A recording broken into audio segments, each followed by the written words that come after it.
옛날 아주 먼 옛날에 동해 바다 끝자락에 깎아지른 듯한 절벽 아래 옹기종기 모여 사는 작은 마을이 하나 있었는데 사람들은 그곳을 해랑마을이라 불렀습니다. 해랑마을 앞바다는 사시사철 푸르고 맑아 물고기가 튀어오르고 미역이 숲을 이루던 풍요로운 곳이었으나 어느 해부터인가 바다가 깊은 잠에 빠진 듯 아무런 대답도 하지 않는 날들이 계속되었습니다. 바람은 불지 않고 파도는 장판처럼 고요하기만 하여 그물을 던져도 올라오는 것은 텅 빈 허공뿐이었고 마을 사람들의 주름진 얼굴에는 깊은 근심의 그림자가 짙게 드리워지기 시작했습니다. 하늘마저 무심하여 비 한 방울 내리지 않으니 마을의 우물은 바닥을 드러내고 사람들은 바다와 육지, 양쪽에서 타오르는 갈증에 시달리며 하루하루를 힘겹게 버텨내고 있었습니다.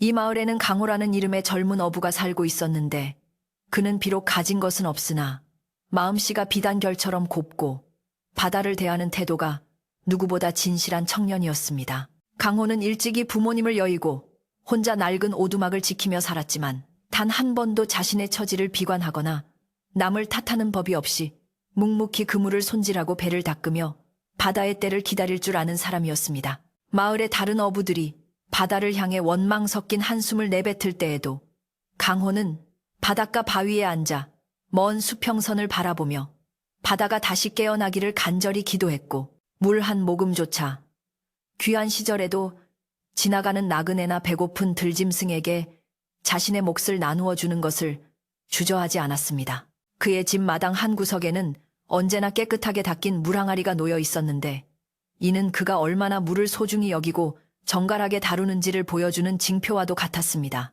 바다가 침묵한 지 어느덧 석 달이 넘어가자 마을의 창고는 텅 비었고 아이들은 배고픔에 지쳐 울 기운조차 없이 어미의 품에 안겨 잠들곤 했습니다. 마을의 촌장 어르신은 지팡이를 짚고 마을 어귀에 서서 말라가는 논밭과 고요한 바다를 번갈아 보며 긴 한숨을 내쉬었고 젊은 사람들은 하나둘씩 살 길을 찾아 마을을 떠나려 짐을 꾸리는 흉흉한 분위기가 감돌았습니다. 강호는 더 이상 이렇게 손을 놓고 있을 수만은 없다고 생각하여 마을 사람들이 말리는 먼 바다, 전설 속에나 나온다는 검푸른 물결이 넘실대는 곳으로 나아가 고기를 잡아오기로 굳게 마음먹었습니다. 그것은 목숨을 걸어야 하는 위험한 일이었지만 굶주려가는 이웃들과 정든 고향 마을이 사라지는 것을 두고 볼 수만은 없었기에 내린 큰 결심이었습니다. 강호가 먼 바다로 떠날 채비를 서두르기 시작하자 그 소문은 삽시간에 작은 마을 전체로 퍼져나가 사람들의 입에 오르내리기 시작했습니다. 개중에는 강호의 용기를 칭찬하며 무사히 돌아오기를 비는 사람도 있었지만 무모한 짓이라며 혀를 차는 사람들도 있었고 강호가 남들은 모르는 보물 지도를 가지고 떠나는 것이 아니냐며 수군거리는 이들도 생겨났습니다. 강호는 낡았지만 튼튼한 자신의 목선인 해오라기호를 바닷가로 끌어내어 틈새를 꼼꼼히 메우고 돛대에 달린 밧줄을 하나하나 당겨보며 거친 파도를 견딜 수 있을지 점검하느라 밤잠을 설쳤습니다. 그의 이마에는 굵은 땀방울이 맺혀 흘러내렸지만 눈빛만은 새벽별처럼 초롱초롱하게 빛나고 있어 그의 굳은 의지를 짐작게 했습니다. 그런데 강호가 떠날 준비를 거의 마쳐갈 무렵 마을에서 골칫덩어리로 통하는 칠성이라는 사내가 강호의 집 살인문을 걷어차다시피 하며 불쑥 들이닥쳤습니다. 칠성은 강호와는 먼 친척벌이 되는 사이였지만 성격은 판이하게 달라 평소 일하기는 죽기보다 싫어하고 남의 덕을 보려는 욕심만 가득 찬 위인이었습니다. 그는 헝클어진 머리에 게으름이 덕지덕지 묻은 얼굴로 강호에게 다가와 자기도 그 배에 태워달라며 억지를 부리기 시작했습니다. 칠성은 강호가 몰래 숨겨둔 금은보화가 있는 섬으로 가는 것이 분명하다며 친척인 자신을 빼놓고 혼자 잘 살려는 신보냐고 고래고래 소리를 지르며 행패를 부렸습니다. 강호는 칠성을 진정시키며 타일렀습니다. 칠성 형님, 저는 보물을 찾으러 가는 게 아니라 우리 마을 사람들을 먹여 살릴 물고기를 잡으러 가는 겁니다. 그곳은 파도가 높고 바람이 거세어 몹시 위험한 곳이니 형님처럼 뱃일에 익숙지 않은 분은 가시면 고생만 하십니다. 하고 정중하게 거절의 뜻을 밝혔습니다. 그러나 칠성은 강호의 말을 콧등으로도 듣지 않고 오히려 강호가 보물을 독차지하려고 거짓말을 한다며 바닥에 드러누워 떼를 쓰기 시작했습니다. 칠성은 평소 마을 사람들에게 빚진 것도 많고 인심도 잃어 더 이상 마을에서 버티기 힘든 상황이었기에 이번 기회에 강호를 따라가 한몫 단단히 챙겨 팔자를 고쳐보겠다는 헛된 망상에 사로잡혀 있었습니다. 강호는 난처한 표정으로 칠성을 바라보며 한숨을 쉬었지만 칠성은 막무가내로 배에 올라타 짐칸에 자리를 잡고 앉아버렸습니다. 강호는 마음이 약한 탓에 친척인 칠성을 매몰차게 내쫓을 수도 없었고 또 혼자서 그 먼 바다를 항해하는 것보다는 비록 성격이 고약하더라도 말벗이라도 있는 것이 낫지 않을까 하는 생각에 결국 칠성의 동행을 허락하고 말았습니다. 하지만 강호는 칠성에게 단단히 일러두기를 형님, 이번 항해에서 가장 중요한 것은 물입니다. 우리는 언제 돌아올지 모르는 길을 떠나야 하니 물과 식량은 철저하게 아껴야 하고 제 지시를 반드시 따라야 합니다. 라고 몇 번이고 당부했습니다. 칠성은 건성으로 고개를 끄덕이며 배 어딘가에 숨겨져 있을 보물지도나 찾으려는 듯 두리번거리기에 바빴습니다. 출항하는 날 새벽, 해랑마을의 공기는 여느 때보다 무겁고 차갑게 가라앉아 있었고 짙은 안개가 바다를 삼킬 듯이 자욱하게 깔려 있었습니다. 강호는 마을 사람들이 십시일반으로 모아준 귀한 보리쌀 한 자루와 말린 고구마 몇 개, 그리고 무엇보다 소중한 맑은 물이 가득 담긴 큰 항아리를 배의 가장 안전한 곳에 실었습니다. 물 항아리는 뚜껑을 덮고 그 위에 천을 덧대어 밧줄로 단단히 묶었는데 이는 배가 흔들려도 귀한 물이 한 방울이라도 새어나가지 않게 하기 위함이었습니다. 칠성은 그저 뒷짐을 지고 서서 강호가 땀을 뻘뻘 흘리며 짐을 나르는 것을 구경만 하다가 먹을 것이 넉넉지 않다며 투덜거리는 소리만 늘어놓았습니다. 마을 어귀에는 소문을 듣고 나온 몇몇 노인들이 걱정스러운 눈빛으로 강호의 배를 바라보고 서 있었습니다. 촌장 어르신은 강호의 손을 꼭 잡으며 강호야, 바다는 너그러우면서도 때로는 무서운 곳이다.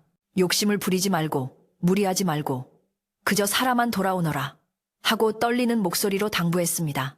강호는 어르신의 거친 손을 두 손으로 감싸 쥐며 깊이 고개를 숙여 인사를 올렸고 반드시 마을 사람들에게 기쁜 소식을 가지고 돌아오겠노라고 다짐했습니다. 칠성은 노인들의 걱정 따위는 안중에도 없다는 듯 뱃머리에 걸터앉아 다리를 흔들며 빨리 출발하자고 재촉했습니다. 드디어 강호가 덱을 올리고 돛을 펼치자 미약하게나마 불어오는 새벽바람이 돛을 조금씩 부풀리기 시작했습니다. 배는 모래톱을 밀어내며 스르르 바다로 미끄러져 들어갔고 삐그덕거리는 노젓는 소리가 새벽의 정적을 깨며 울려 퍼졌습니다. 안개 속으로 서서히 멀어지는 마을을 바라보며 강호는 가슴 한편이 묵직해지는 것을 느꼈지만 이내 시선을 돌려 끝을 알 수 없는 수평선을 응시했습니다.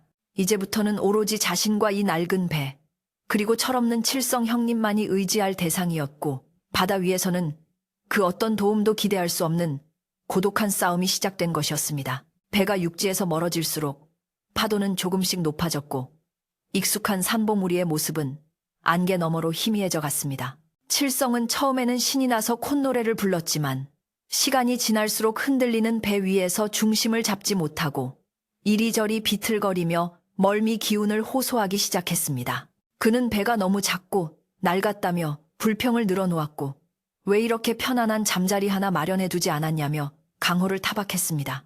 강호는 묵묵히 노를 저으며 바람의 방향을 읽고 조류의 흐름을 살피느라 여념이 없었지만 칠성의 불평은 파도 소리보다 더 시끄럽게 귓가를 맴돌았습니다.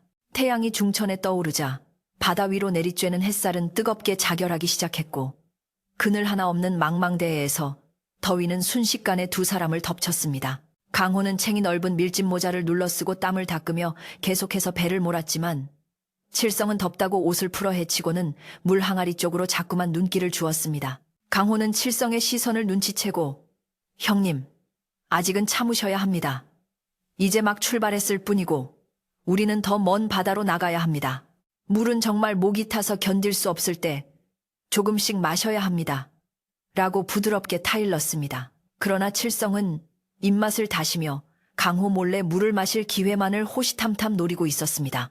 오후가 되자 바람이 뚝 끊기면서 배는 바다 한가운데 멈춰선 듯 움직이지 않게 되었고 사방은 온통 똑같은 푸른색 물결뿐이라 어디가 동쪽이고 어디가 서쪽인지 분간하기 어려워졌습니다. 강호는 경험 많은 어부답게 해의 위치와 물결의 미세한 움직임을 보고 방향을 잡으려 애썼지만 칠성은 지루함을 참지 못하고 배 위를 서성거리며 짜증을 부렸습니다. 야, 강호야, 보물섬은 언제 나오는 거야? 벌써 반나절이나 지났는데 물고기 한 마리도 안 보이고 이게 무슨 고생이냐? 칠성의 목소리는 메마른 공기 중에 날카롭게 울려 퍼졌습니다.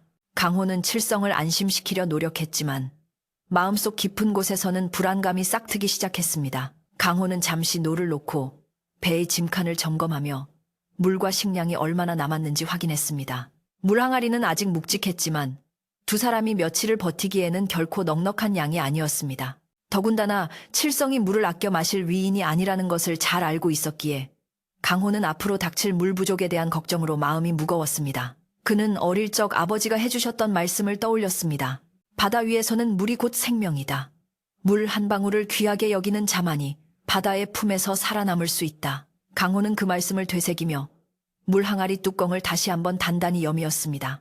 해가 서쪽으로 기울기 시작하면서 바다는 붉은 노을로 물들었고 아름답지만 처연한 풍경이 펼쳐졌습니다. 칠성은 배가 고프다며 고구마를 내놓으라고 성화를 부렸고 강호는 말린 고구마 2개를 꺼내 하나는 칠성에게 주고 하나는 자신이 먹었습니다.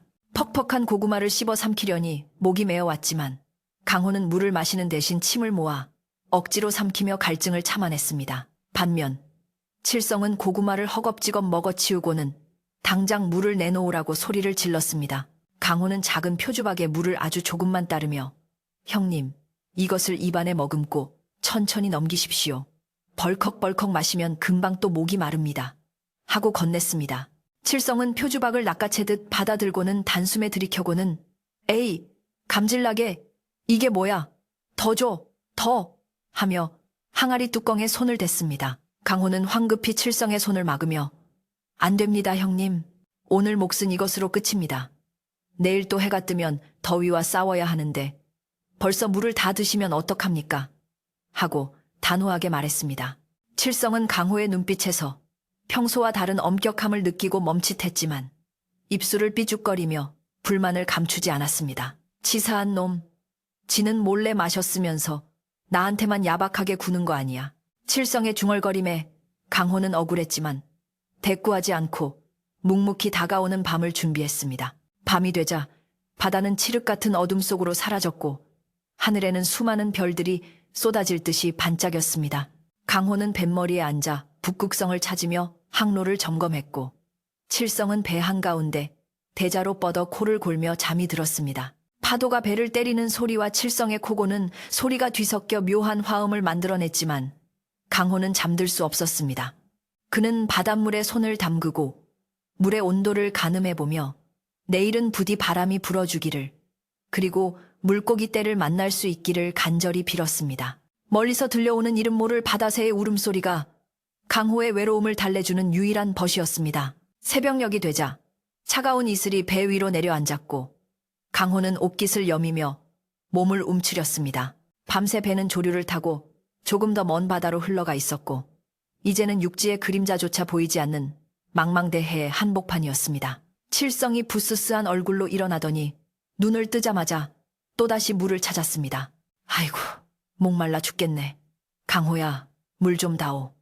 칠성의 목소리는 갈라져 있었고 강호 역시 목이 타들어가는 듯한 갈증을 느끼고 있었습니다. 하지만 강호는 칠성에게 어젯밤보다 더 적은 양의 물을 건네주며 오늘은 더욱 아껴야 한다고 강조했습니다. 이튿날도 사흘째 되는 날도 바람은 좀처럼 불지 않았고 태양은 더욱 뜨겁게 타올랐습니다. 배는 거대한 가마솥 안에 갇힌 것처럼 달궈졌고 강호와 칠성은 지칠 대로 지쳐 말수조차 줄어들었습니다. 가져온 고구마는 거의 다 떨어져 갔고 물 항아리의 수위는 눈에 띄게 줄어들어 흔들 때마다 찰랑거리는 소리가 둔탁하게 변해갔습니다. 칠성은 이제 불평할 기운도 없는지 배 그늘에 웅크리고 앉아 멍하니 물 항아리만 바라보았고 그 눈빛에는 서서히 탐욕과 광기가 서리기 시작했습니다. 그는 강호가 잠시라도 한눈을 팔면 물을 훔쳐 마실 기회를 엿보고 있었던 것입니다.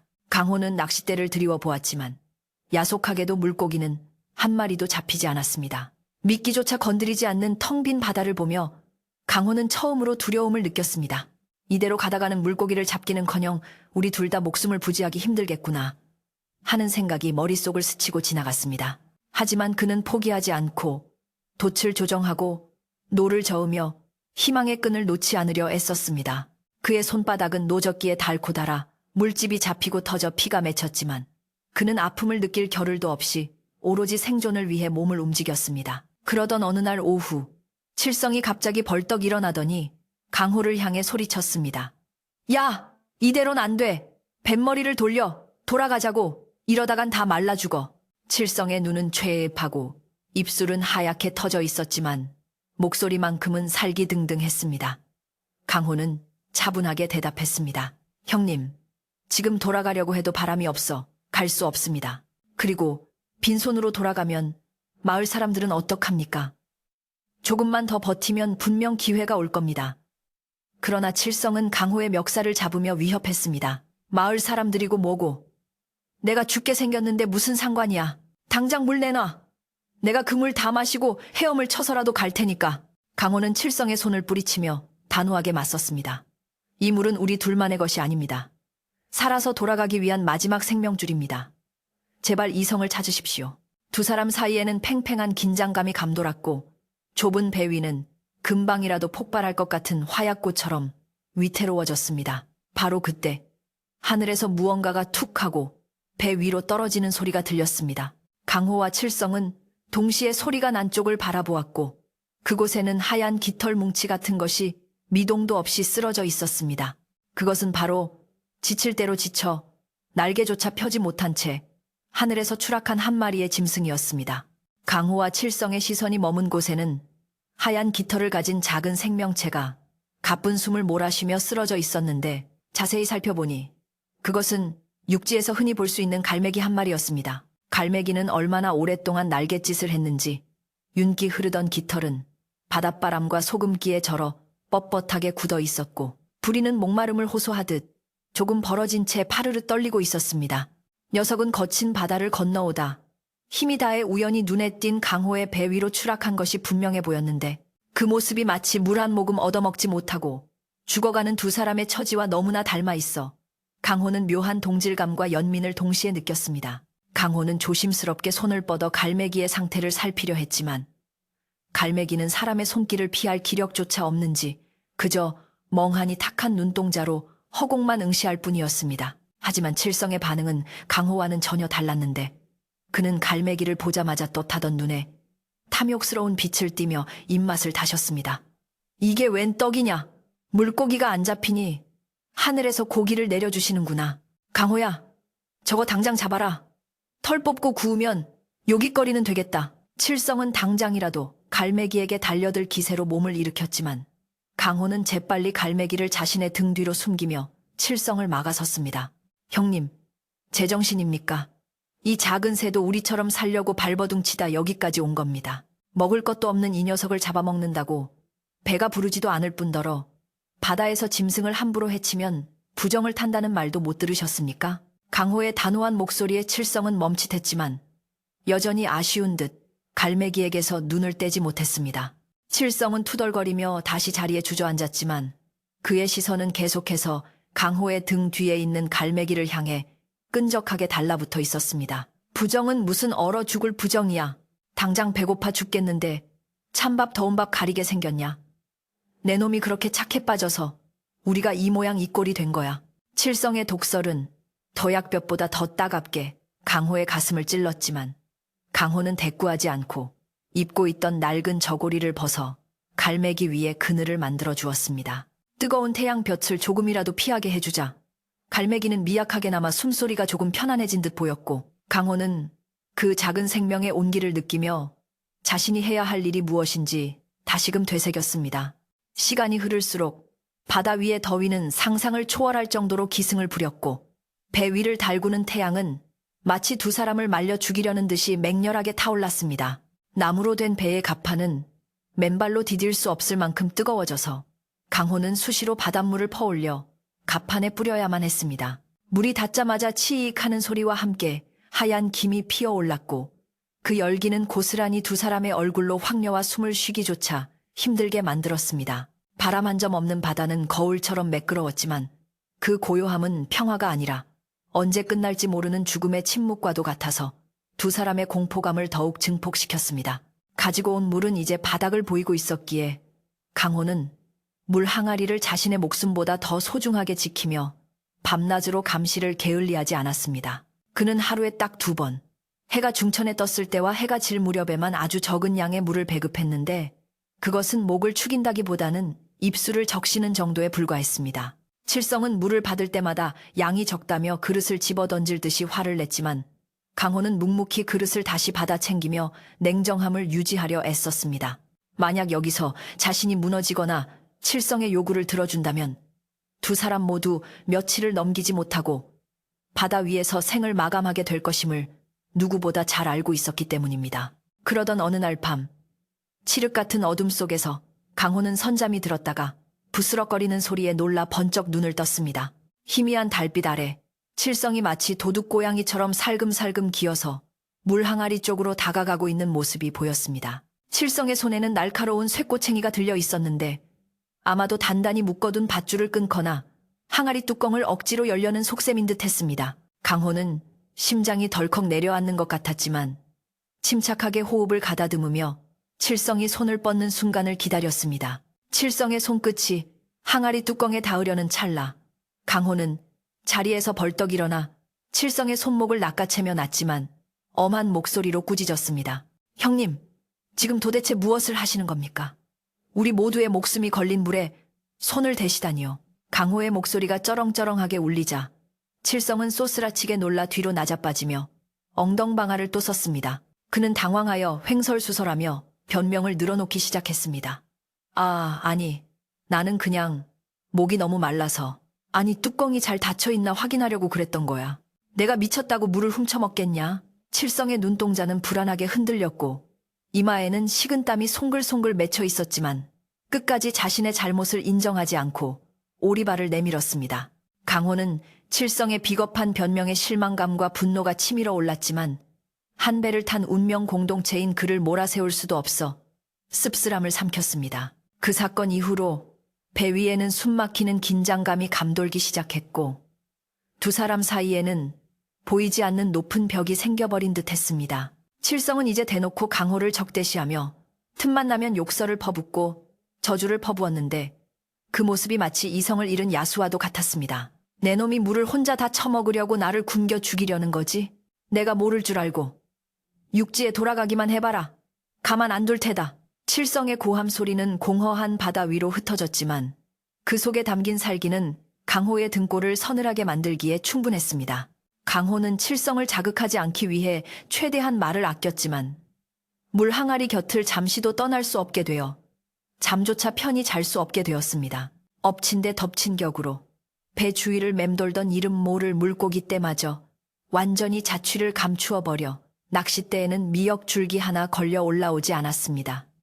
식량 자루는 이미 텅 비어 먼지만 날리고 있었고 두 사람의 뱃가죽은 등가죽에 붙을 지경이 되어 기력은 바닥을 드러내고 있었습니다. 강호는 허기짐보다 더 무서운 것이 희망을 잃는 것임을 알고 있었기에 억지로라도 미소를 지으며 칠성에게 말을 건네보려 했지만 돌아오는 것은 차가운 냉소뿐이었습니다. 배는 조류에 떠밀려 어디로 가는지 알 수 없는 곳으로 흘러가고 있었고 망망대해 한가운데서 두 사람은 철저하게 고립되어 가고 있었습니다. 강호는 문득 고향 마을에 계신 촌장 어르신과 돌아가신 아버지가 해주셨던 옛 이야기들을 떠올리며 마음을 다잡으려 노력했습니다. 아버지는 어린 강호를 무릎에 앉히고 굵은 손마디로 머리를 쓰다듬으며 이렇게 말씀하시곤 했습니다. 강호야, 바다에서 가장 무서운 것은 폭풍우도 아니고 집채만한 파도도 아니다. 바로 사람의 마음속에 숨어있는 욕심이라는 괴물이지. 배가 고프고 목이 마를 때 그 괴물은 고개를 쳐드는데 그때 그 괴물에게 잡아먹히지 않으려면 네가 가진 가장 소중한 것을 내어줄 줄 아는 용기가 필요하단다. 그때는 그 말이 무슨 뜻인지 이해하지 못했지만 지금 이 순간 강호는 뼈저리게 그 가르침의 무게를 느끼고 있었습니다. 어느덧 해는 뉘엿뉘엿 저물어 하늘과 바다가 온통 붉은 빛으로 물들기 시작했고 그 장엄한 풍경 속에서 강호의 갈등은 최고조에 달했습니다.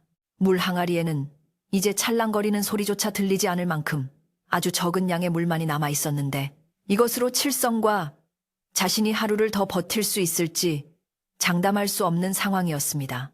칠성은 배 구석에 웅크리고 앉아 핏발선 눈으로 강호를 노려보고 있었고 그의 손은 무언가를 찾는 듯 바닥을 더듬거리고 있었습니다. 강호는 직감적으로 오늘 밤이 지나면 더 이상 칠성을 통제할 수 없을지도 모른다는 위기감을 느꼈고 결단의 순간이 다가오고 있음을 예감했습니다. 그때 강호의 등 뒤 그늘에 놓아두었던 갈매기가 작은 소리를 내며 꿈틀거리기 시작했습니다. 끼룩, 끼. 갈매기의 울음소리는 쇳소리처럼 거칠고 힘이 없었지만 그 소리는 적막한 배 위에서 기이할 정도로 크게 울려 퍼졌습니다. 강호가 뒤를 돌아보니 갈매기는 고개를 힘겹게 들어올리며 부리를 딱딱거리고 있었는데 그것은 명백히 물을 달라고 애원하는 몸짓이었습니다. 강호는 자신의 말라비틀어진 입술을 혀로 축이며 갈매기를 바라보았고 그 순간 자신도 모르게 손이 물 항아리의 뚜껑으로 향했습니다. 이 작은 새에게 물을 주는 것이 과연 옳은 일일까? 아니면 미친 짓일까? 하는 생각이 머릿속을 어지럽혔습니다. 칠성도 갈매기의 소리를 듣고 고개를 번쩍 들었는데 그의 눈빛은 아까보다 더욱 흉흉하게 빛나고 있었습니다. 야, 저 새새끼가 아직도 안 죽었어? 시끄러워 죽겠네. 물도 없어서 사람도 죽어가는 마당에 짐승이 우는 소리까지 들어야 해? 칠성은 비틀거리는 몸을 일으켜 세우며 갈매기 쪽으로 다가왔고 손에는 녹슨 낚시칼을 쥐고 있었습니다. 강호야, 비켜라. 저놈 목을 따서 피라도 마셔야겠다. 그래야 내가 살겠어. 칠성의 목소리는 갈라져 있었지만 그 속에 담긴 사리는 분명했고 그의 걸음걸이는 비틀거리면서도 멈추지 않고 강호를 향해 다가왔습니다. 강호는 벌떡 일어나 두 팔을 벌려 칠성을 막아서며 소리쳤습니다. 형님, 제발 정신 차리세요. 이 새는 우리 배에 찾아온 손님입니다. 손님을 해치면 뱃사람은 평생 바다의 저주를 받는다고 했습니다. 차라리 저를 찌르십시오. 강호의 필사적인 저항에 칠성은 멈칫하며 뒤로 물러섰지만 손에 든 칼은 내려놓지 않은 채 으르렁거렸습니다. 저주? 웃기지 마라. 당장 목이 말라 죽게 생겼는데 저주가 대수냐? 내 놈이 물을 안 주니까 내가 이러는 거 아니야. 칠성은 강호의 빈틈을 노리며 주위를 빙빙 돌기 시작했고 강호는 칠성의 시선을 놓치지 않으려 애쓰며 갈매기를 보호했습니다. 대치 상황은 꽤 오랫동안 이어졌고 두 사람의 거친 숨소리만이 파도 소리와 섞여 허공에 흩어졌습니다. 강호는 극도의 긴장감 속에서 탈수 증세로 인한 현기증을 느꼈지만 이를 악물고 버텨냈습니다. 하늘에는 벌써 별들이 하나둘씩 모습을 드러내기 시작했고 차가운 밤 공기가 뜨거웠던 낮의 열기를 식혀주었지만 배 위의 열기는 오히려 더 뜨겁게 달아오르고 있었습니다. 칠성은 지쳤는지 바닥에 주저앉아 거칠게 숨을 몰아쉬며 중얼거렸습니다. 강호야, 물 한 모금만 다오.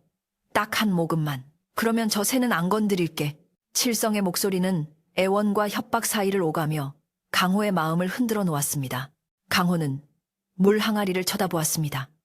이제 정말로 남은 물은 표주박 하나도 채우지 못할 만큼의 양이었습니다. 이것을 칠성에게 주면 그는 잠시 갈증을 해소하겠지만 내일이면 다시 갈증에 시달릴 것이고 그때는 정말로 더 이상의 물이 없기에 파국을 맞이할 것이 분명했습니다. 반면 이 물을 저 갈매기에게 준다면 강호는 왜 그런 생각이 들었는지 알 수 없었지만 이 갈매기가 단순히 우연히 떨어진 새가 아니라는 확신이 들기 시작했습니다. 어쩌면 이 새는 바다신이 보낸 사자일지도 모르고 우리의 운명을 시험하는 존재일지도 모른다는 생각이 강호의 뇌리를 스치고 지나갔습니다. 아버지가 말씀하셨던 바다의 시험이라는 것이 바로 이런 순간을 말하는 것일까? 자신이 가진 마지막 생명수를 자신보다 더 약하고 힘없는 존재에게 내어줄 수 있는가? 그것은 상식적으로는 미친 짓이었고 생존의 법칙을 거스르는 행위였습니다. 하지만 강호는 지금까지 살아오면서 언제나 남을 먼저 생각하고 배려하는 삶을 살아왔고 그 신념이 틀리지 않았음을 믿고 싶었습니다. 비록 이 선택으로 인해 자신이 죽을지라도 마지막 순간까지 인간으로서의 존엄과 바다 사나이로서의 긍지를 잃고 싶지 않았습니다. 강호의 눈빛은 흔들림 없이 맑아졌고 그는 마침내 마음의 결정을 내린 듯 깊은 숨을 들이마셨습니다. 칠성은 강호의 표정이 변하는 것을 눈치채고 불안한 듯 물었습니다. 너 무슨 짓을 하려는 거냐? 설마 그 물을 혼자 마시려는 건 아니겠지? 칠성은 다시 칼을 고쳐쥐며 일어설 준비를 했지만 강호는 칠성을 보지 않고 오로지 갈매기만을 바라보고 있었습니다. 갈매기는 이제 고개조차 들지 못하고 축 늘어져 있었고 그 모습은 마치 꺼져가는 촛불처럼 위태로워 보였습니다. 강호는 조용히, 아주 조용히 물 항아리의 뚜껑을 열었고 그 소리는 고요한 밤바다에 천둥소리처럼 크게 울려 퍼졌습니다. 그 안에서 풍겨나오는 비릿하면서도 달콤한 물 냄새가 칠성과 강호의 코를 자극했습니다. 강호는 표주박의 항아리 바닥에 남은 마지막 물을 한 방울도 남기지 않고 싹싹 긁어 담았습니다. 달빛을 받아 반짝이는 그 투명한 액체는 세상 그 어떤 보석보다도 아름답고 귀한 것이었습니다. 칠성은 침을 꼴깍 삼키며 손을 뻗었습니다. 그래, 강호야. 이리 줘. 반씩 나눠 마시자. 그러면 살 수 있어. 하지만 강호는 칠성에게 눈길도 주지 않은 채 표주박을 든 손을 천천히 갈매기의 부리 쪽으로 가져갔습니다. 칠성의 눈이 경악으로 크게 찢어졌고 그의 입에서 짐승 같은 비명소리가 터져 나오기 일보 직전이었습니다. 너 지금 뭐 하는 거야? 미쳤어? 그게 어떤 물인데? 하지만 강호는 이미 결심을 굳힌 상태였습니다. 그는 칠성의 고함 소리를 뒤로하고 떨리는 손으로 갈매기의 부리를 조심스럽게 벌렸습니다. 그리고 표주박을 기울여 그 귀한 생명수를 한 방울 두 방울 갈매기의 메마른 목구멍으로 흘려보내기 시작했습니다. 그것은 단순히 물을 주는 행위가 아니라 자신의 생명을 나누어주는 성스러운 의식과도 같았습니다. 물이 들어가자 갈매기의 목을대가 미세하게 움직였고 죽음의 문턱에 있던 작은 생명체에게 기적 같은 생명의 기운이 돌기 시작했습니다. 칠성은 이 믿을 수 없는 광경을 목격하며 분노와 절망이 뒤섞인 괴성을 지르며 강호에게 달려들 태세를 갖추었습니다. 칠성의 괴성과 함께 좁은 배 위는 순식간에 아수라장으로 변했는데 그는 마치 이성을 잃은 맹수처럼 강호에게 달려들어 멱살을 잡고 거세게 흔들어댔습니다. 이 미친놈아! 네가 지금 무슨 짓을 한 줄 알아? 그게 어떤 물인데 우리 목숨을 저 짐승 새끼한테 부어버려? 죽어. 너도 죽고 나도 죽자. 칠성의 입에서는 거품이 튀어나왔고 충혈된 눈동자는 금방이라도 튀어나올 듯이 부풀어 올라 공포감을 자아냈습니다. 강호는 칠성의 악력에 숨이 막혀왔지만 빈 표주박을 든 손을 등 뒤로 감추며 저항하지 않고 그저 묵묵히 그 분노를 받아내었습니다. 이미 엎질러진 물이었고 자신이 한 행동에 대한 대가를 치러야 한다면 기꺼이 감수하겠다는 태도였습니다. 강호가 칠성의 주먹을 맞고 가판 위로 나뒹굴었지만 그의 시선은 줄곧 갈매기에게 고정되어 있었습니다. 기적처럼 갈매기는 강호가 흘려 넣어준 물을 꿀꺽꿀꺽 삼키더니 감겨있던 눈을 번쩍 뜨고는 가느다란 목을 곧게 세우기 시작했습니다. 메말라 비틀어졌던 부리에는 생기가 돌았고 푸석하던 깃털에서도 윤기가 흐르는 듯한 착각이 들 정도로 녀석은 빠르게 기력을 회복해가고 있었습니다. 칠성은 강호를 밀쳐내고 뒤늦게 갈매기를 잡으려고 손을 뻗었지만 갈매기는 이미 죽음의 문턱을 넘어선 뒤였습니다. 녀석은 날개를 푸드덕거리며 칠성의 손길을 간발의 차이로 피했고 그 바람에 칠성은 중심을 잃고 물 항아리 옆으로 처박히고 말았습니다. 저 새끼 잡아. 내 물 내놔. 뱃속을 갈라서라도 물을 꺼낼 테다. 칠성은 바닥을 기며 악을 썼지만 갈매기는 뱃머리에 잠시 앉아 두 사람을 내려다보았습니다. 그 눈빛은 짐승의 것이라고 하기에는 너무나 깊고 맑아서 마치 사람의 속내를 꿰뚫어 보는 듯한 기묘한 느낌을 주었습니다. 갈매기는 강호를 향해 고개를 한번 까닥거리더니 끼루룩 끼룩 하고 우렁찬 소리를 내질렀습니다. 그 소리는 아까의 힘없는 신음과는 차원이 다른 마치 막힌 속을 뻥 뚫어주는 듯한 청량하고도 힘있는 울음소리여서 고요한 바다 멀리까지 메아리 쳤습니다. 강호는 멍하니 그 모습을 바라보며 자신이 한 일이 결코 헛되지 않았음을 직감했습니다. 갈매기는 힘차게 날개를 펼치더니 배 주위를 크게 한 바퀴 선회했고 그 날갯짓에서 일어난 바람이 강호의 땀에 젖은 이마를 시원하게 식혀주었습니다. 칠성은 허공을 향해 주먹질을 해대며 욕설을 퍼부었지만 갈매기는 아랑곳하지 않고 점점 더 높이, 더 멀리 하늘로 솟구쳐 올랐습니다. 저녁 노을이 붉게 물든 하늘을 배경으로 하얀 점이 되어 멀어지는 갈매기의 모습은 경이로울 정도로 아름다워서 강호는 잠시 갈증과 죽음의 공포조차 잊고 넋을 잃고 바라보았습니다. 그것은 절망 속에서 피어난 한 줄기, 희망의 빛과도 같았고 강호의 가슴 속에 뜨거운 무언가를 남기고 구름 속으로 사라져버렸습니다. 갈매기가 시야에서 완전히 사라지자 배 위에는 다시금 무거운 정막만이 남았습니다. 그리고 그 정막을 깬 것은 현실을 자각한 칠성의 절규였습니다. 그는 텅 빈 물 항아리를 끌어안고 뚜껑을 열어 안을 들여다보았지만 그곳에는 습기조차 남지 않은 메마른 바닥만이 보일 뿐이었습니다. 칠성은 항아리를 거꾸로 들어 탈탈 털어보고 손가락으로 바닥을 훑어 혀에 대보기도 했지만 단 한 방울의 물도 나오지 않았습니다. 없어. 진짜 없어. 다 버렸어. 이 미친놈이. 칠성은 바닥에 주저앉아 어린아이처럼 울음을 터뜨렸는데 그 소리는 슬픔이라기보다는 다가올 죽음에 대한 원초적인 공포에 가까웠습니다.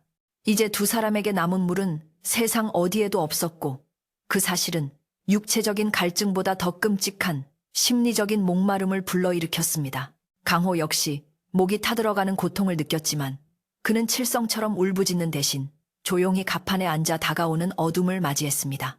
이제 정말 끝이구나 하는 생각이 들자 역설적이게도 마음은 호수처럼 차분해졌습니다. 그는 고향 마을의 우물가, 시원하게 흐르던 계곡물, 비 오는 날 처마 밑으로 떨어지던 빗방울들을 머릿속으로 그리며 마음의 위안을 삼으려 애썼습니다. 하지만 그럴수록 입안은 더욱 바짝바짝 말라붙었고 혀는 입천장에 달라붙어 떨어질 줄을 몰랐습니다. 밤이 깊어지자 기온은 급격히 떨어졌고 낮 동안의 열기가 식으면서 뼛속까지 파고드는 한기가 찾아왔습니다. 칠성은 울다가 지쳐 쉰 목소리로 강호를 저주하다가 이내 기력이 다했는지 배구석에 웅크리고 누워 끙끙 앓는 소리를 냈습니다. 강호야, 나 목말라. 물 좀 줘. 제발. 칠성은 헛소리를 하며 이미 비어버린 항아리를 향해 손을 허우적거렸는데 그 모습이 너무나 처참하여 강호는 차마 눈을 뜨고 볼 수가 없었습니다. 강호는 자신의 겉옷을 벗어 떨고 있는 칠성에게 덮어주었지만 칠성은 옷을 뿌리치며 강호의 손을 할퀴었습니다. 저리 치워. 너 때문에 죽는 거야. 네가 날 죽인 거야. 강호는 상처난 손등을 감싸 쥐고 뱃머리로 물러나 앉았습니다. 하늘에는 무수히 많은 별들이 보석처럼 박혀 있었지만 오늘따라 그 별빛이 차갑고 매정하게만 느껴졌습니다. 아버지는 바다가 사람을 품어준다고 하셨는데 오늘은 왜 이리도 가혹하신 걸까? 강호는 원망 섞인 눈길로 밤하늘을 올려다보았습니다. 하지만 곧이어 자신이 선택한 일에 대해 후회하지 않기로 마음먹었습니다. 비록 칠성에게는 씻을 수 없는 죄를 지었을지 모르나 생명이 꺼져가는 존재를 외면하고 혼자만 살려고 발버둥치는 것은 인간의 도리가 아니라고 스스로를 위로했습니다. 그 갈매기가 살아서 하늘을 날았으니 적어도 하나의 생명은 구한 것이 아니겠는가. 시간이 흐를수록 갈증은 고문처럼 두 사람을 괴롭혔습니다. 목구멍은 불에 데인 듯 화끈거렸고 눈은 뻑뻑하여 깜빡이는 것조차 고통스러웠습니다. 칠성은 갈증을 견디다 못해 바다 쪽으로 기어가더니 물이다. 저기 물이 있다. 라고 소리치며 바닷물을 퍼마시려고 손을 뻗었습니다. 강호는 깜짝 놀라 달려가 칠성의 허리를 감싸 안고 뒤로 끌어당겼습니다. 형님, 안 됩니다. 바닷물을 마시면 미쳐서 죽습니다. 절대로 안 됩니다. 칠성은 괴력을 발휘하며 강호에게서 벗어나려 발버둥쳤고 두 사람은 좁은 갑판 위에서 뒤엉켜 처절한 몸싸움을 벌였습니다. 놔. 이거 놔. 물 마실 거야. 저기 맑은 물이 넘치는데 왜 못 먹게 해.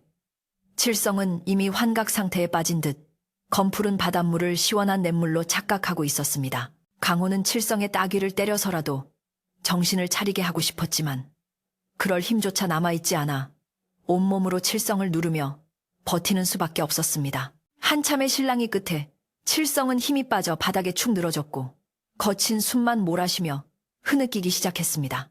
짠내 나는 바닷바람이 코끝을 스칠 때마다 갈증은 더욱 증폭되었고 사방을 둘러싼 물이 마실 수 없는 소금물이라는 사실이 두 사람을 더욱 절망하게 만들었습니다.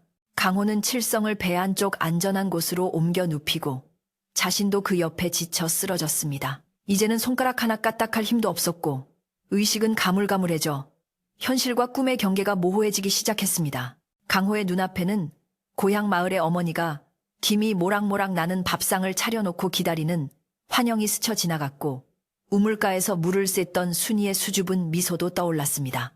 아, 물 한 모금만 마실 수 있다면, 단 한 모금만.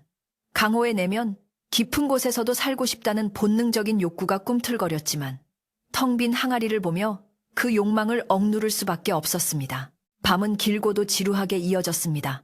파도는 뱃전을 때리며 철썩철썩하고 리듬감 있게 울렸지만 그 소리는 마치 장송곡처럼 슬프게 들렸습니다. 칠성은 가끔씩 몸을 뒤척이며 엄마 하고 웅얼거리거나 물 하고 헛소리를 반복했습니다. 강호는 칠성의 마른 입술에 자신의 침이라도 발라주고 싶었지만 자신 역시 입안이 바짝 말라 침 한 방울 나오지 않았습니다. 그는 그저 칠성의 손을 잡아주며 이 고통이 빨리 끝나기를 혹은 기적처럼 비라도 내려주기를 기도하는 것밖에는 할 수 있는 일이 아무것도 없었습니다. 새벽이 가까워 오자 짙은 해무가 몰려와 배를 감싸 안았고 시야는 한 치 앞도 분간할 수 없을 정도로 흐려졌습니다. 축축한 안개는 피부에 닿아 끈적거렸지만 갈증을 해소해주기에는 턱없이 부족했습니다. 강호는 정신이 혼미해지는 와중에도 돛대에 몸을 묶어서라도 아침을 맞이해야겠다고 생각했습니다. 만약 이대로 잠들어 버리면 영영 깨어나지 못할 것 같다는 불길한 예감이 들었기 때문입니다. 그는 밧줄을 가져와 칠성의 몸을 배의 기둥에 느슨하게 묶어주고 자신은 키를 잡은 채 앉아서 버티기로 했습니다. 강호야, 미안하다. 내가 욕심부려서. 칠성이 문득 제정신이 돌아왔는지 희미한 목소리로 사과를 건넸습니다. 죽음이 가까워지자 그토록 악독했던 칠성의 마음도 조금은 누그러진 모양이었습니다. 강호는 힘겹게 고개를 저으며 대답했습니다. 아닙니다, 형님. 다 제가 부족한 탓입니다. 조금만 더 참으세요. 곧 해가 뜰 겁니다. 하지만 강호의 말은 스스로에게도 믿음이 가지 않는 공허한 위로에 불과했습니다. 해가 뜬다고 해서 물이 생기는 것은 아니었고 오히려 뜨거운 태양은 그들의 남은 생명을 더욱 빨리 갉아먹을 것이 분명했기 때문입니다. 그때 안개 속에서 무언가 펄럭이는 소리가 들리는 듯 했습니다. 강호는 환청인가 싶어 고개를 흔들었지만 소리는 점점 더 선명하게 다가왔습니다. 새소리인가? 아까 그 갈매기가 돌아온 건가? 하지만 이내 고개를 저었습니다. 그럴 리가 없지. 물 한 모금 얻어먹고 도망친 짐승이 다시 돌아올 리가. 강호는 쓴웃음을 지으며 무거워진 눈꺼풀을 감으려 했습니다. 의식이 점점 멀어지며 깊은 수렁으로 빠져드는 기분이 들었고 몸은 깃털처럼 가벼워지는 것 같았습니다. 이대로 잠들면 편안해질 것 같다는 유혹이 강호를 감쌌습니다. 하지만 바로 그 순간 끼루루루룩 하는 찢어지는 듯한 울음소리가 배 바로 위에서 터져 나왔습니다. 강호는 감기려던 눈을 억지로 뜨고 하늘을 올려다 보았습니다. 희뿌연 안개를 뚫고 검은 그림자들이 떼를 지어 배 위를 선회하고 있는 것이 보였습니다. 한두 마리가 아니었습니다. 수십, 아니 수백 마리의 갈매기 떼가 배 주위를 빙빙 돌며 시끄럽게 울어대고 있었습니다. 그리고 그 무리의 선두에는 어젯밤 강호가 물을 나누어 주었던 유독 하얗고 덩치가 큰 그 갈매기가 날개를 활짝 펴고 강호를 내려다보고 있었습니다. 강호는 이것이 죽기 전에 보는 마지막 환상이라고 생각했습니다. 그래, 저승사자가 갈매기의 모습으로 우리를 데리러 온 모양이구나. 그는 체념 섞인 한숨을 내쉬며 칠성을 바라보았습니다. 칠성도 시끄러운 소리에 눈을 뜨고 멍하니 하늘을 바라보고 있었습니다. 그런데 갈매기 떼가 단순히 울기만 하는 것이 아니었습니다. 녀석들은 무언가 신호를 보내는 것처럼 일사불란하게 움직이더니 강호의 머리 위로 낮게 날아들기 시작했습니다. 선두에 섰던 그 흰 갈매기가 강호의 눈앞까지 내려왔을 때 녀석의 부리에는 붉은색의 무언가가 물려 있었습니다. 툭! 가벼운 소리와 함께 갈매기가 물고 있던 물건이 강호의 무릎 위로 떨어졌습니다. 강호는 떨리는 손으로 그것을 집어들었습니다. 그것은 칠흑 같은 어둠 속에서도 기이할 정도로 붉은 빛을 내뿜는 바다 깊은 곳에서나 볼 수 있는 산호가지였습니다. 하지만 일반적인 산호와는 달랐습니다.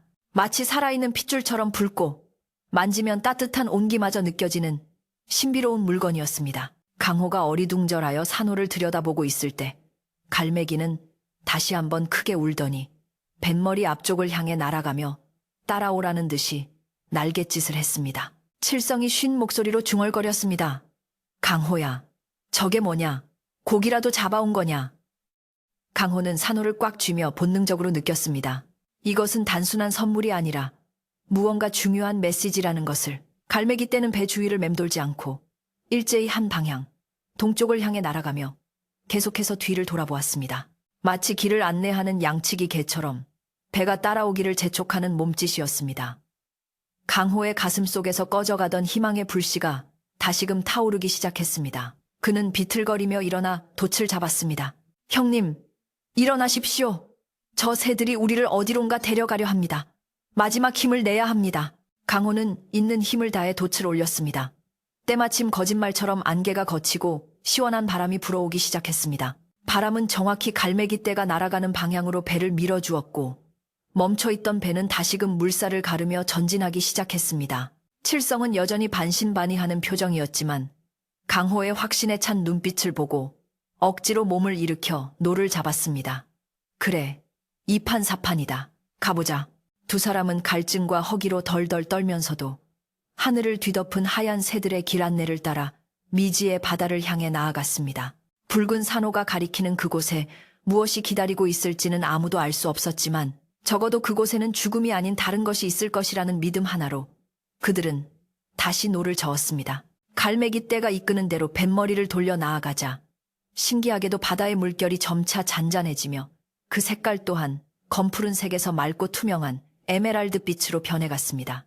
강호와 칠성은 여전히 목이 마르고 배가 고파 정신이 혼미한 상태였지만 눈앞에 펼쳐지는 기이한 광경에 홀린 듯 노를 젓는 손을 멈추지 않았습니다. 하늘을 뒤덮은 갈매기들은 마치 백기를 안내하는 호위무사들처럼 질서정연하게 날았고 그들의 날갯짓에 따라 불어오는 바람에서는 비릿한 바다 냄새 대신 향긋한 꽃내음과 풋풋한 흙냄새가 실려왔습니다.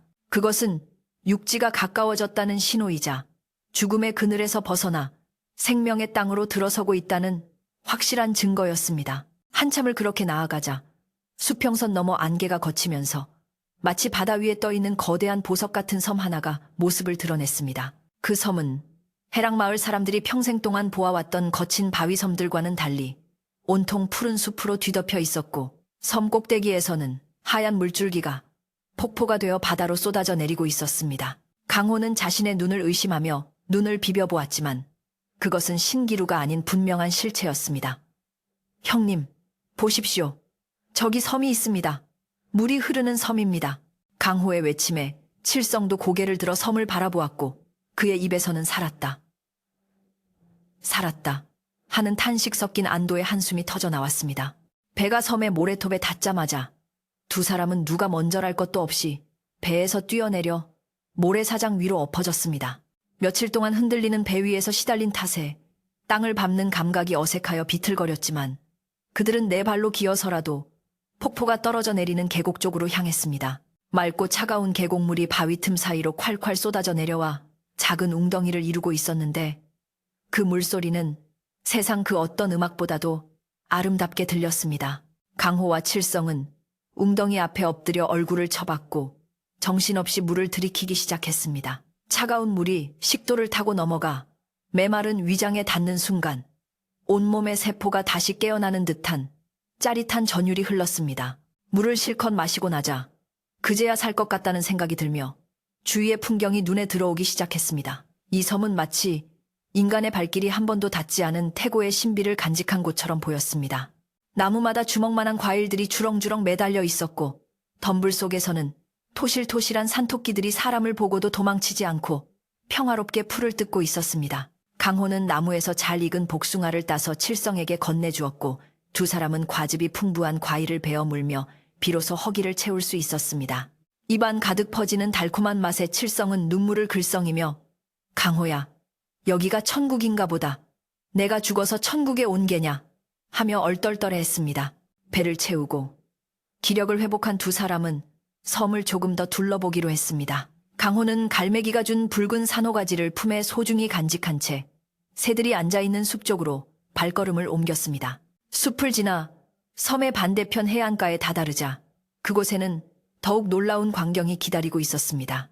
얕은 바닷물 속이 햇빛을 받아 번쩍거리고 있었는데 자세히 들여다보니 모래알이 아니라 손가락 한마디만 한 굵기의 사금과 영롱한 빛을 내는 진주 조개들이 지천으로 널려 있었던 것입니다. 바닥에 깔린 것이 돌멩이가 아니라 황금이요. 물에 떠다니는 것이 미역이 아니라 은빛 비늘을 가진 희귀한 물고기들이었습니다. 칠성은 그 광경을 보자마자 눈이 뒤집히고 말았습니다. 방금 전까지 물 한 모금에 감사하며 눈물을 흘리던 칠성은 온데간데 없고 다시금 탐욕스러운 옛 모습으로 돌아와 괴성을 질렀습니다. 금이다. 황금이다. 이게 다 돈이야. 강호야, 우리 부자 됐다. 팔자를 고쳤어. 칠성은 신발을 벗어 던지고 물속으로 뛰어들어 허겁지겁 사금을 긁어 모으기 시작했습니다. 그는 주머니란 주머니에는 모조리 금을 채워 넣고 그것도 모자라 웃옷을 벗어 자루처럼 만들어 금과 진주를 쓸어 담았습니다. 그의 손놀림은 광기에 가까울 정도로 빨랐고 입가에는 탐욕스러운 침이 질질 흘러내렸습니다. 강호 역시 눈앞의 보물에 마음이 흔들리지 않은 것은 아니었지만 그는 곧 이 섬이 갈매기가 자신들의 생명을 구해준 보답으로 알려준 신성한 곳임을 상기했습니다. 그리고 욕심을 부리면 화를 입는다는 아버지의 말씀을 떠올리며 마음을 다잡았습니다. 강호는 물가에 무릎을 꿇고 앉아 자신들을 이곳으로 인도해준 바다신과 갈매기들에게 감사의 기도를 올렸습니다. 고맙습니다. 저희가 굶주린 마을 사람들을 구할 수 있도록 꼭 필요한 만큼만 가져가겠습니다. 강호는 기도를 마친 후 마을의 우물을 새로 파고 낡은 집들을 고칠 수 있을 정도의 적당한 양만큼만 진주를 주어 작은 주머니에 담았습니다. 그러나 칠성은 멈출 줄을 몰랐습니다. 그는 이미 자신이 감당할 수 없을 만큼의 금을 모았으면서도 더 크고 빛나는 것을 찾아 점점 더 깊은 물속으로 들어갔습니다. 형님, 그만하십시오. 배에 다 씻지도 못합니다. 그만큼이면 평생 쓰고도 남습니다. 강호가 물가에서 소리쳐 불렀지만 칠성은 들은 채도 하지 않았습니다. 시끄러워! 너는 겁쟁이라서 못 가져가는 거야. 나는 이거 다 가져가서 떵떵거리고 살 거다. 기왕지사 온 거 배가 가라앉을 때까지 채워야지. 칠성은 자신의 몸보다 더 큰 욕망의 짐을 지려 하고 있었습니다. 칠성은 낑낑거리며 모은 금덩어리들을 배로 옮기기 시작했습니다. 낡고 작은 목선인 해오라기호는 칠성이 금을 실어 나를 때마다 삐그덕거리는 비명을 지르며 물속으로 가라앉았습니다. 강호가 달려와 말렸습니다. 형님, 이러다 배가 부서집니다. 돌아가는 길에 풍랑이라도 만나면 꼼짝없이 죽습니다. 제발 욕심 좀 버리세요. 강호는 칠성이 실어놓은 금덩어리 몇 개를 다시 밖으로 내던졌습니다. 그러자 칠성은 불같이 화를 내며 강호를 밀쳐 넘어뜨렸습니다. 이놈이 미쳤나? 내 보물에 손대지 마. 죽고 싶어? 칠성의 눈에는 이제 강호가 생명의 은인이 아니라 자신의 보물을 빼앗으려는 도둑으로밖에 보이지 않는 듯 했습니다. 그때 칠성의 눈에 바위 틈 사이에 끼어있는 어른, 머리통만한 거대한 황금 덩어리가 들어왔습니다. 그것은 지금까지 주운 그 어떤 것보다도 크고 아름다웠습니다. 칠성은 신받다를 외치며 그쪽으로 달려들었습니다. 하지만 그곳은 조류가 빠르고 바닥이 미끄러운 위험한 구역이었습니다. 칠성은 황금 덩어리를 들어 올리려 안간 힘을 썼지만 돌은 꿈쩍도 하지 않았고 오히려 칠성의 발이 미끄러지면서 바위 틈에 끼고 말았습니다. 설상가상으로 밀물이 들어오기 시작하여 물살이 거세지자 무거운 금을 잔뜩 몸에 지니고 있던 칠성은 중심을 잃고 물속으로 곤두박질 치고 말았습니다. 어푸, 사람 살려. 강호야, 사람 살려. 칠성은 무거운 주머니들 때문에 물 위로 떠오르지 못하고 허우적거렸습니다. 욕심껏 챙겨 넣은 금덩어리들이 족쇄가 되어 그를 바다 밑바닥으로 끌어당기고 있었던 것입니다. 강호는 칠성이 물에 빠지는 것을 보자마자 한치의 망설임도 없이 물속으로 뛰어들었습니다. 강호는 칠성에게 다가가 그의 옷자락을 잡고 끌어올리려 했지만 칠성의 몸은 바위처럼 무거웠습니다. 형님, 주머니를 버리세요. 그걸 버려야 삽니다. 강호가 물을 먹어가며 소리쳤지만 칠성은 죽음이 코앞에 닥친 순간에도 금이 든 주머니를 놓지 못하고 버둥거렸습니다. 강호는 칠성의 멱살을 잡고 거세게 흔들며 억지로 그의 허리춤에 매달린 자루의 끈을 풀었습니다. 끈이 풀리자 묵직한 자루들이 바닥으로 가라앉았고 그제야 칠성의 몸이 가벼워지며 수면 위로 떠올랐습니다. 강호는 탈진한 칠성을 끌어안고 필사적으로 헤엄쳐 모래톱으로 나왔습니다. 칠성은 물을 한 바가지나 토해내고는 거친 숨을 몰아쉬며 모래밭에 대자로 뻗어버렸습니다. 그는 멍하니 하늘을 바라보며 자신의 목숨을 앗아갈 뻔했던 것이 바로 그토록 원하던 황금이었다는 사실에 큰 충격을 받은 듯 했습니다. 헉, 죽는 줄 알았네. 진짜 죽는 줄 알았어. 칠성은 떨리는 목소리로 중얼거렸습니다. 강호는 칠성의 젖은 등을 두드려주며 말했습니다. 형님, 보물은 목숨보다 귀하지 않습니다. 바다가 우리에게 베푼 것은 생명이지 욕심을 채우라는 것이 아닙니다. 저 갈매기들이 보고 있지 않습니까? 강호가 가리키는 곳을 보니 숲 가장자리의 나뭇가지마다 하얀 갈매기들이 앉아 두 사람을 조용히 내려다보고 있었습니다. 그들의 눈빛은 마치 인간의 어리석음을 꾸짖는 듯 엄숙해 보였습니다. 칠성은 부끄러움에 고개를 들지 못하고 바닷속으로 사라진 금 자루들이 있는 쪽을 힐끔거렸지만 다시 들어갈 엄두는 내지 못했습니다. 해가 서쪽으로 기울기 시작하자 강호는 서둘러 출항 준비를 했습니다. 형님, 이제 돌아가야 합니다. 밤이 되면 이곳 지형을 알 수 없어 위험합니다. 강호는 배에 실려 있던 칠성의 금덩어리들을 대부분 덜어내고 대신 섬에서 구한 맑은 물과 싱싱한 과일, 그리고 튼튼한 나무 토막 몇 개를 실었습니다. 나무 토막은 낡은 배를 수리하는 데 쓰기 위함이었습니다. 칠성은 아쉬움에 입맛을 다셨지만 강호의 단호한 태도와 방금 겪은 죽음의 공포 때문에 더 이상 고집을 피우지 못했습니다. 그는 강호가 허락한 작은 진주 주머니 하나만을 품에 꼭 껴안고 얌전히 배에 올랐습니다. 배가 섬을 떠나려 하자 갈매기 떼가 다시 날아올라 배 주위를 맴돌며 배웅을 해주었습니다. 강호는 뱃머리에 서서 멀어지는 섬을 향해 깊이 허리 숙여 인사를 올렸습니다. 고맙습니다. 이 은혜 평생 잊지 않겠습니다. 그러자 신기하게도 섬의 숲속에서 맑고 청아한 새소리가 화답하듯 울려 퍼졌습니다. 칠성도 쭈뼛거리며 일어나 어색하게 고개를 숙였습니다.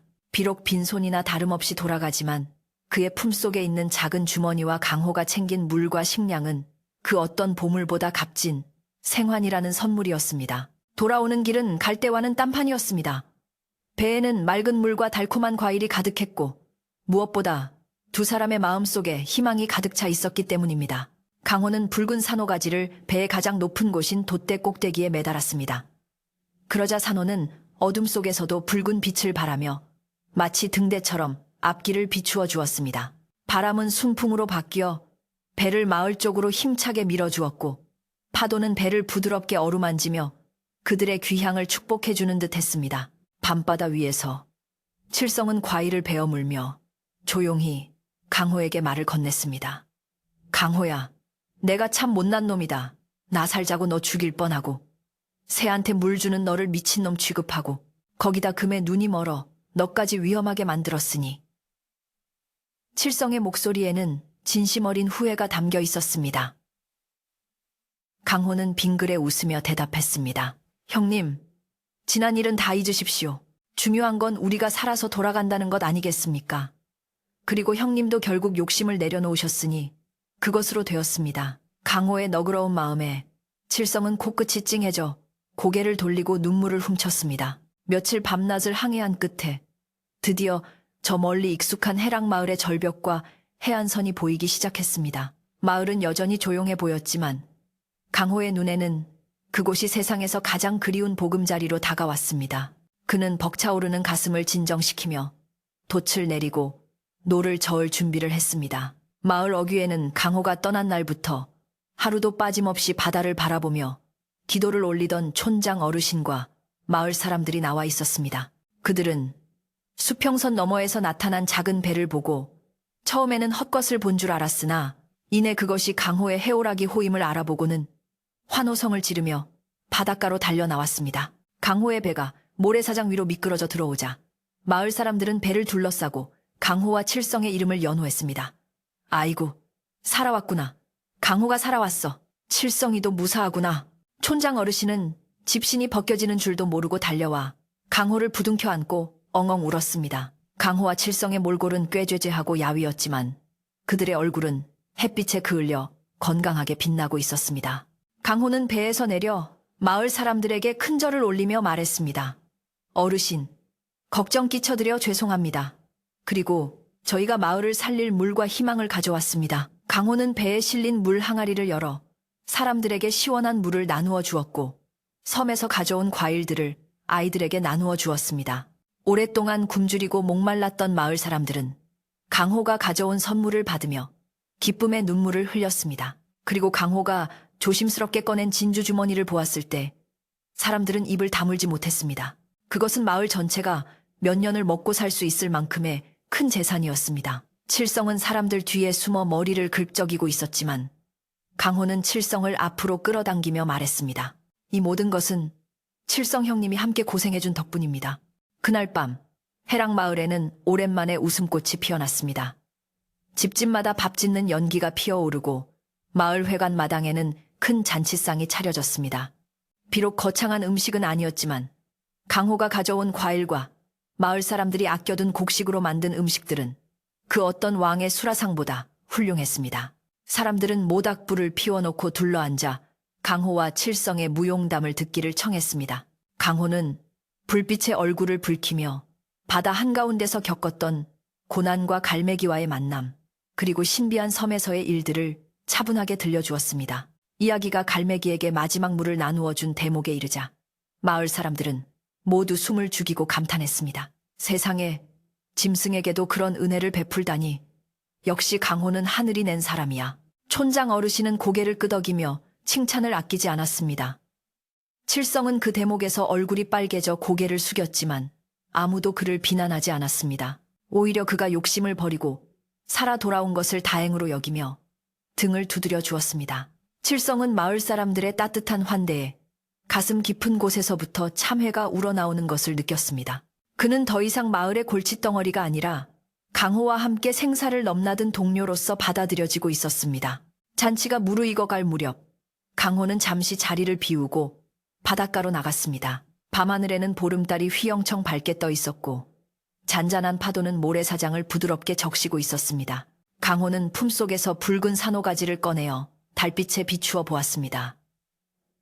산호는 여전히 은은한 붉은 빛을 내며 따뜻한 온기를 전해주고 있었습니다. 강호는 바다를 향해 나직이 속삭였습니다. 고맙다. 갈매기야. 네가 준 선물 헛되이 쓰지 않을게. 그러자 밤바다 어디선가 끼룩하는 갈매기 소리가 들리는 듯 했습니다. 강호는 미소를 지으며 산호를 다시 품에 넣고 따뜻한 불빛과 웃음소리가 넘쳐나는 마을로 발걸음을 돌렸습니다.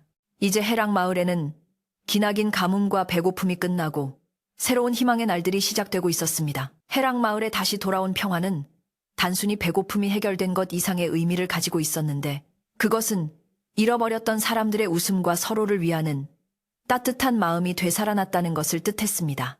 강호가 가져온 진주들은 촌장 어르신의 지혜로운 판단 아래 인근의 큰 장터로 보내져 쌀과 보리, 그리고 마을을 재건하는 데 필요한 농기구와 튼튼한 그물로 바뀌어 돌아왔습니다. 마을 사람들은 공평하게 나누어진 곡식을 받아들고 감격의 눈물을 흘렸으며 오랜만에 집집마다 밥 짓는 구수한 냄새가 끊이지 않고 피어올라 마을 전체를 포근하게 감싸 안았습니다.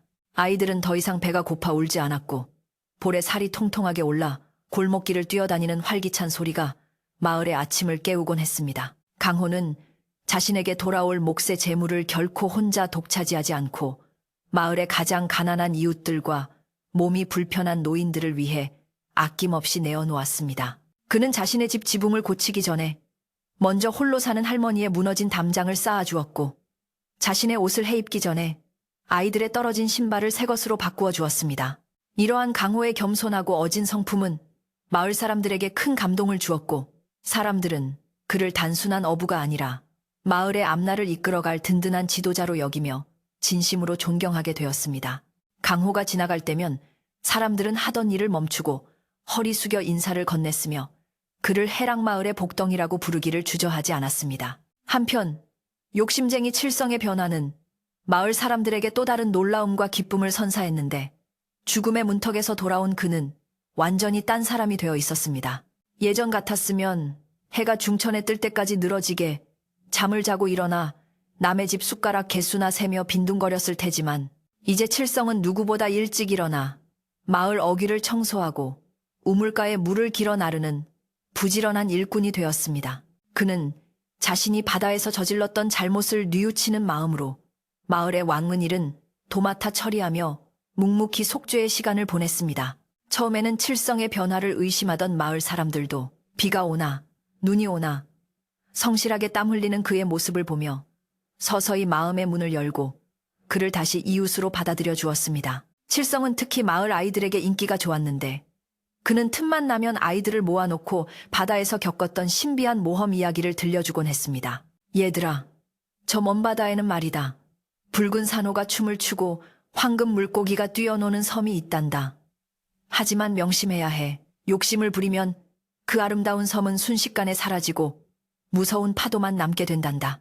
칠성은 자신의 부끄러운 과거를 숨기지 않고 교훈으로 삼아 아이들에게 가르쳤고, 아이들은 눈을 반짝이며 그의 이야기에 귀를 기울였습니다. 칠성은 이야기를 마칠 때마다 항상 강호가 갈매기에게 물을 나누어 주던 그 순간을 가장 강조하며, 세상에서 가장 큰 보물은 황금이 아니라 생명을 사랑하는 착한 마음씨란다 라고 덧붙이는 것을 잊지 않았습니다. 강호가 배의 돛대에 매달아 두었던 붉은 산호가지는 촌장 어르신의 제안으로 마을 회관의 가장 높은 곳에 소중하게 안치되었습니다.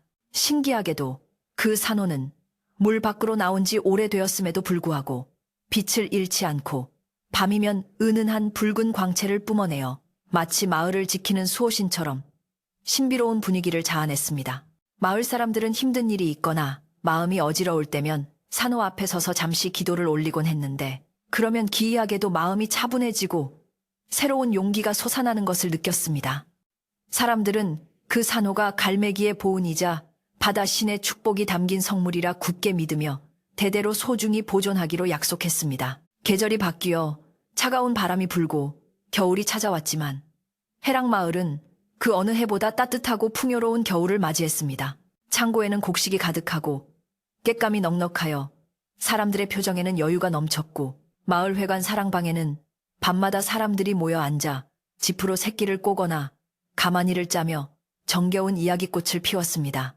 강호도 그 자리에 함께 어울려 어르신들의 말벗이 되어드리고, 젊은이들과는 내년 봄의 농사와 벤일을 의논하며 즐거운 시간을 보냈습니다. 방 안을 가득 채우는 온기와 사람들의 웃음소리는 바깥의 매서운 추위조차 녹일 만큼 뜨겁고 정다웠습니다. 그러던 어느 눈 내리는 밤, 강호는 잠시 바람을 쐬러 밖으로 나왔다가 하늘을 올려다 보았습니다. 한방눈이 펑펑 쏟아지는 밤하늘은 칠흑같이 어두웠지만 마을 회관 지붕 위에 놓인 붉은 산호가 발산하는 빛이 눈송이와 어우러져 환상적인 풍경을 만들어내고 있었습니다. 강호는 문득 지난 여름 뜨거운 태양 아래서 목숨을 걸고 항해했던 그날들을 떠올렸습니다. 갈증에 허덕이던 고통, 칠성 형님과의 갈등, 그리고 죽어가던 갈매기의 눈빛, 그 모든 것이 이제는 아련한 추억이 되어 가슴 한편에 자리 잡고 있었습니다. 만약 그때 그 갈매기를 외면하고 물을 마셔버렸다면 지금의 이 평화로운 풍경은 존재하지 않았을 것이라는 생각에 강호는 다시 한번 가슴을 쓸어내렸습니다. 그때 누군가가 강호의 어깨에 두툼한 소못을 걸쳐 주었는데, 뒤를 돌아보니 칠성이 멋쩍은 웃음을 지으며 서 있었습니다.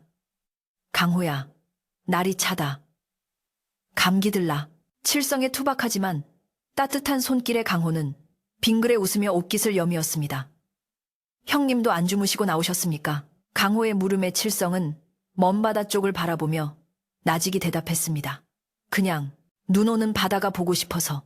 옛날에는 바다가 징글징글하게 싫었는데 요즘은 저 바다가 참 고맙게 느껴진다. 내 덕분이야, 강호야. 두 사람은 나란히 서서 눈 내리는 밤바다의 파도 소리를 들으며 말없이 깊은 우정을 나누었습니다. 이듬해 봄이 되자 해랑마을 앞바다에는 거짓말처럼 물고기 떼가 돌아왔습니다. 겨우내 잘 정비한 배를 타고 바다로 나간 어부들은 던지는 그물마다 은빛 멸치와 펄떡이는 고등어가 가득 차 올라오는 기쁨을 만끽했습니다. 강호의 배 해오라기호는 언제나 선두에 서서 만선의 깃발을 휘날리며 항구로 돌아왔고, 마을 안악들은 바구니를 들고 나가 노래를 부르며 배를 맞이했습니다. 바다는 다시금 풍요로운 생명의 터전이 되었고, 마을 사람들은 바다가 주는 선물에 감사하며 더 이상 욕심을 부리지 않고 필요한 만큼만 잡는 지혜를 실천했습니다. 강호가 보여준 나눔의 정신이 마을 전체의 훌륭한 전통으로 자리 잡게 된 것입니다. 세월은 유수와 같이 흘러 강호는 어느덧 머리에 서리가 내린 중년의 가장이 되었고, 그의 곁에는 현명하고 어진 아내와 토끼 같은 자식들이 함께하고 있었습니다. 강호는 여전히 마을에 존경받는 어른으로서 어려운 일을 해결해주고 갈등을 중재하는 역할을 맡고 있었지만, 그의 마음은 언제나 청년 시절 그 순수했던 어부의 모습 그대로였습니다. 그는 가끔 아이들을 데리고 바닷가 언덕에 올라 저 멀리 수평선을 가리키며 갈매기가 날아간 방향을 알려주곤 했습니다. 저기, 저 너머 어딘가에 생명을 소중히 여기는 마음이 닿는 신비한 섬이 있단다. 어느 맑은 가을날 저녁, 칠성도 이제는 꼬부랑 할아버지가 되어 지팡이를 짚고 강호의 집 마루에 걸터 앉았습니다. 두 노인은 잘 익은 홍시를 나누어 먹으며 지난 날을 회상했습니다. 그때 그 갈매기가 아니었으면 내 뼈는 저 바다 밑바닥에서 산호초가 되었겠지. 칠성이 껄껄 웃으며 농담을 건네자 강호도 마주 웃으며 대답했습니다. 형님이 그때 그 금덩어리를 다 짊어지고 오셨으면 아마 우리 마을 길은 황금으로 포장되었을 겁니다. 두 사람의 웃음소리는 가을바람을 타고 담장을 넘어 마을 구석구석으로 퍼져나갔습니다. 그것은 인생의 거친 파도를 함께 넘은 사람들만이 나눌 수 있는 깊고 그윽한 여유였습니다. 해랑마을의 이야기는 인근 고을로 다시 더 먼 나라로 전해져 사람들의 입에서 입으로 오르내리는 전설이 되었습니다. 사람들은 욕심을 버리고 생명을 구한 강호의 이야기를 들으며 자신의 삶을 되돌아보았고 어려움에 처한 이웃을 돕는 것이 결국 자신을 구하는 길임을 깨닫게 되었습니다. 어부들은 배를 타고 나갈 때마다 갈매기를 보면 행운의 상징이라 여기며 먹이를 던져주는 풍습이 생겨났고 해랑마을은 갈매기가 은혜 갚은 마을이라 불리며 오랫동안 번영을 누렸습니다. 붉은 산호는 여전히 마을 회관에서 영롱한 빛을 발하며 후손들에게 나눔과 사랑의 가치를 말없이 전해주고 있었습니다. 강호는 매일 저녁 잠자리에 들기 전 물 한 그릇을 떠놓고 기도를 올리는 습관을 평생 버리지 않았습니다.